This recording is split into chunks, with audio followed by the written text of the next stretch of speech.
నేను చెప్పేది ఏంటంటే ఈ ప్రభుత్వం పోవాలి, మంచి ప్రభుత్వం రావాలి. ఎందుకని అంటారు? ఎందుకని ఉంది అందరూ తెలిసిపోయిందిగా, ఇంకా చెప్పేది ఏముంది. అంటే దోపిడీ రాజ్యం. ఎక్కడ మటుకి గద్దె రామమోహన్ రావు వస్తాడు అంతే. అంటే ఇప్పుడు పథకాల గురించి ఏమంటారు? ఏం పథకాలు దేనికి ఆడివ్వలేదా? పోయిన ప్రభుత్వం ఇవ్వలేదా? వాళ్ళు ఇచ్చారు. కొత్తగా వచ్చాడు ఏదో పెడతా ఉంటాడు. అన్ని పథకాలు వస్తున్నాయా? ఇవాళ పేపర్లో ఉంది విద్యార్థులకి డబ్బులు వేసామన్నారు. ఏది 90% పడలేదంట, 10% పడిందంట. మరి ఇది అంటే ఇన్ని తప్పులు చెప్తా ఉన్నారు. అయినా ఆయన ఏ ధైర్యంతో 175కి 175 నేనే గెలుస్తా అంటాడు. చెప్పుకుంటాగా ఉంది. ఎవడిష్టం వాళ్ళు చెప్పుకుంటారు. దాన్ని ఏమైనా చెప్పినంత మాత్రం వస్తాయా? అది ఇప్పుడు మార్పు అయితే పక్క అంటారు ఈసారి. పక్క అన్నిట్లో ఏం లేదు సందేశం. ఓకే, పక్క మార్పు పక్క ఏం లేదు, దాంట్లో ఏం సందేశం లేదు. ఓకే అండి. సరే, ఇప్పుడు ఎలక్షన్స్ వస్తున్నాయి కదా, ఎవరు గెలిస్తే బాగుంటుంది అనుకో? స్టేట్ ఈ ఎన్డీఏ కూటమి గెలిస్తే బాగుంటుందని మా అభిప్రాయం. చంద్రబాబు నాయుడు, పవన్ కళ్యాణ్ గారు, మోడీ గారు కలిసి గెలిస్తే ఈ రాష్ట్రం బాగుంటుంది అనేటువంటిది నా అభిప్రాయం. అంటే ఏ విధంగా బాగుంటుంది అంటారు ఈ కూటమి గెలవడం వల్ల? కూటమి గెలవటం వల్ల అసలు డెవలప్మెంట్ లేదు, పిల్లలకు ఉద్యోగాలు లేదు, పూర్తిగా రియల్ ఎస్టేట్ పడిపోయింది, ఆ బిల్డింగులు కట్టేవాడు లేడు, అమ్మేవాడు లేడు, ఆర్థికంగా చాలా చితుకుపోయారు. పైకి ఏదో గంభీరంగా కనపడుతున్నారు తప్ప ఒక 5-6 తప్ప ఈ రాష్ట్రంలో జగన్మోహన్ రెడ్డి గారు కనపడతారండి, సజ్జల రామకృష్ణారెడ్డి గారు కనపడతారండి, విజయసాయి రెడ్డి గారు కనపడతారండి, అక్కడెక్కడో మిథున్ రెడ్డి కనపడతారండి, లేకపోతే ఆ మర్డర్ చేసిన అవినాష్ రెడ్డి కనపడతారండి. ఇంక ఈ తర్వాత ఎవరు కనపడుతున్నారు చెప్పండి?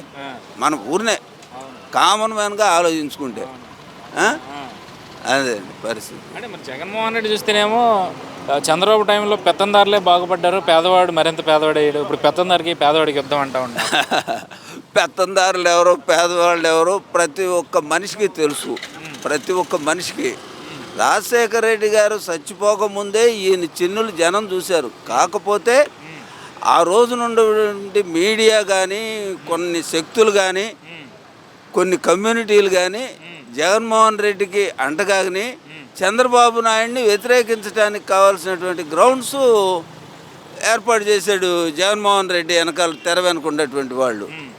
ఆ సబ్జెక్ట్లో చంద్రబాబు నాయుడు అప్పుడు వెనకబడ్డాడు. ఇప్పుడు ప్రతి ఒక్క కార్యకర్త కూడా చంద్రబాబు గారిని కూడా నిలదీశారు. నువ్వు ఆ రోజున గట్టిగా ఉండబోబట్టే కదా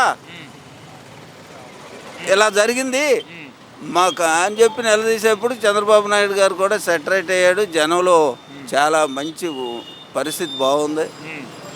100% ఈ రాష్ట్రంలో ఎన్డీఏ గవర్నమెంట్ వస్తుంది. అంటే ఇప్పుడు అసలు ఈ కూటమిని ఎట్లా చూడాలంటారు?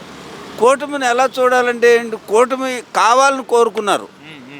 ఆ రోజున జగన్మోహన్ రెడ్డి ఏదైతే ప్లే చేశాడో, చంద్రబాబు నాయుడు గారు తెలుగుదేశం పార్టీకి ఎగనెస్ట్గా జనాన్ని కానీ, కొన్ని కులాలను కానీ, కొన్ని పార్టీలను కానీ జరపగలిగాడు. అవన్నీ ఆ కులాలన్నీ కలిసి మనం తప్పు చేసాం, ఈసారి తప్పు చేయకూడదని చెప్పి ఖచ్చితంగా పనిచేస్తున్నారు.